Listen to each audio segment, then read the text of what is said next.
네, 오는 11월 열리는 미국 대선 후보인 트럼프 전 미국 대통령이 성추문 입막음 돈 의혹 사건 형사 재판에서 34개 혐의 모두 유죄 판결을 받았습니다. 트럼프 전 대통령은 조작된 재판이라고 반발했습니다.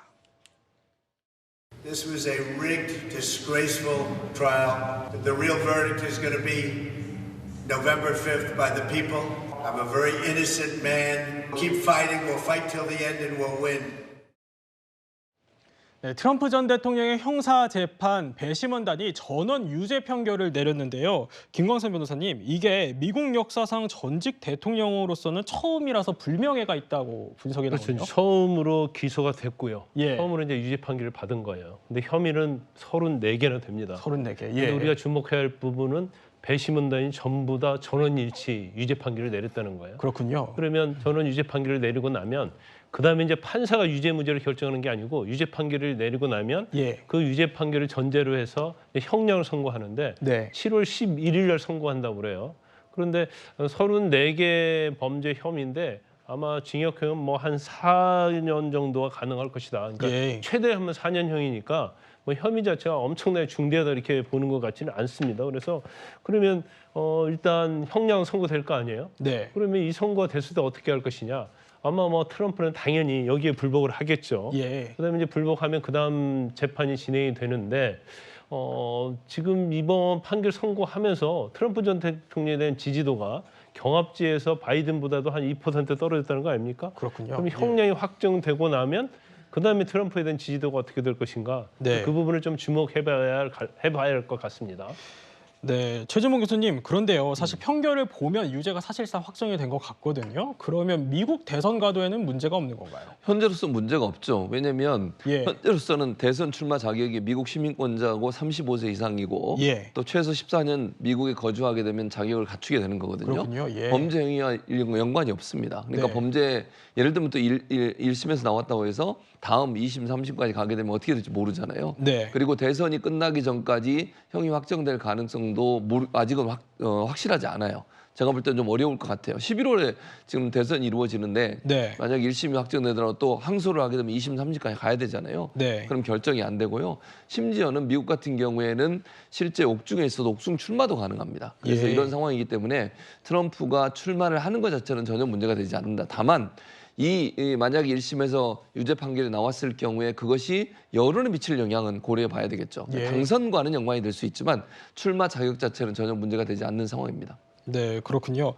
김수민 평론가님, 그런데 여기에 대해서요. 바이든 대통령 측은 법 위에 아무도 없음을 보여줬다 이런 반응을 내놨긴 했더라고요. 그런데 문제는 7월 11일 선고 재판에서 이제 형량이 결정이 될 텐데 만약에 수감이 될 경우에는 선거 운동에 좀 차질이 있을 수 있다 이런 관측도 있어요. 어떻게 보십니까? 네, 수감이 돼도 대선 후보로서의 자격은 유지가 되지만 아무래도 네. 크게 타격은 있겠죠. 다만 현지에서 나오는 반응들을 보면 수감 가능성은 그렇게 높지는 않다라고 전망이 되는 것 같습니다. 일단은 항소라든지 이런 판결의 일정 이런 것들이 조금 더 늘어날 것이다라고 보는 것 예. 같고, 그리고 두 번째는 이게 형량상으로 한 1년 6개월에서 4년 정도의 징역이 예상된다고는 하는데 트럼프 전 대통령 같은 경우는 고령이고 또 전과가 없기 때문에 이런 것들이 가만히 돼서 집행유예를 받는다거나 이렇게 되는 그래서 이제 수감은 되지 않는 시나리오가 조금 더 유력한 것 같습니다. 다만 남아 있는 거는 이제 앞서서도 말씀을 주셨지만은 정치적인 변수가 되겠죠. 사실 얼마 전에 미국 퀴니피엑 대학교에서 여론조사를 네. 실시를 했는데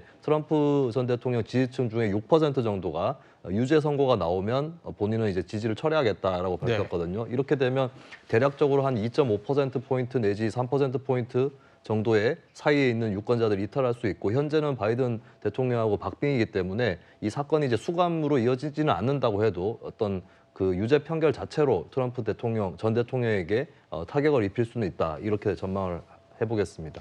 네. 박사님, 근데 좀 개인적으로 궁금한 게 예. 결국에는 이제 트럼프가 혹시 만약에 집권을 하게 되면 북한 김정은이 어떤 스탠스를 취할 건지도 좀 관심이 모아지거든요. 어떻게 나올 것 같습니까? 일단 이번 판결은 트럼프한테 상당히 치명적일 거예요. 예. 왜냐하면 미국도 집토끼는 안 움직입니다. 네. 오히려 트럼프 지지층들은 더 결집할 거예요. 근데 중간층들이거든요. 예. 중간층들은 상당히 그 유의미한 그 행동을 보일 거예요. 그러니까 치명적으로 이 몇 퍼센트만 바이든 쪽으로 움직여도 판세는 끝나거든요. 예. 그러니까 저건 아마 트럼프 대통령이 상당히 회복하기 힘들 거예요. 지지층들은 결집하지만. 그러니까 저는 이 상황으로 본다면은 상당히 트럼프에게 불리하다고 볼 수가 있고 김정은 위원장이 이제 트럼프 집권을 바란다 이렇게 예. 말하는데 꼭 그렇지만도 않아요. 그렇군요. 왜냐하면 김정은 위원장을 어렵게 만든 게 트럼프거든요. 네. 하노이까지 끌고 왔는데 거기서 결렬시켰거든요. 오히려 바이든 쪽에서 지금 미국에게 북한에 신호를 보내고 있거든요. 조건 없이 할 수 있고 중간 단계 합의도 할 수 있고 물론 뭐 수시로 부정하지만 북한에게 의미 있는 협상이 가능하다는 시그널을 보내고 있거든요. 예. 그러니까 트럼프가 되는 건 나쁘지 않겠지만 그렇다고 해서 김정은 위원장 북한이 트럼프의 완전히 그 플랜 A만 가지고 있다 그렇지 않습니다. 오히려 대선이 끝나면 미국이 누구든 트럼프든 바이든은 자기들에게 현실적으로 접근할 가능성이 높다고 판단할 거기 때문에 트럼프라는 플랜 A만 가지고 있지는 않을 거예요. 예, 잘 들었습니다. 그런데요, 최진봉 교수님, 사실 이번 평결 두고 이제 조한범 박사께서는 여론이 좋아지지는 않을 거다 이렇게 말씀을 주시긴 하셨지만 트럼프 캠프 측은 유죄 평결 직후에 후원금이 오히려 늘었다 이런 얘기가 있어요. 그러니까 지지층 결집을 하는 거죠. 그러니까 예. 지지층인들의 입장에서는 이걸 받아들이지 않으려고 하는 것 같고요. 그러다 보니까 더 많이 결집하는 양상을 보인다고 봐요. 근데 다만 중요한 것은 이게 스윙 보트는 사실은 중도층 아니겠어요? 그러니까 지지층은 일정 부분 제한되고 정해져 있는 부분이 있어요, 분명히. 그렇기 예. 때문에 선거에 결정적인 영향을 미치는 것은 지지층 결집도 중요하지만 실제로 중도층이 어디를 지지해 주냐에 따라서 선거의 결과가 완전히 바뀔 수 있기 때문에 지지층 결집만 가지고서 트럼프가 유리하다 이렇게 보기 좀 어려울 것 같습니다. 왜냐하면 지지층들 입장에서 어떤 상황이 되더라도 계속 네. 결집할 거예요.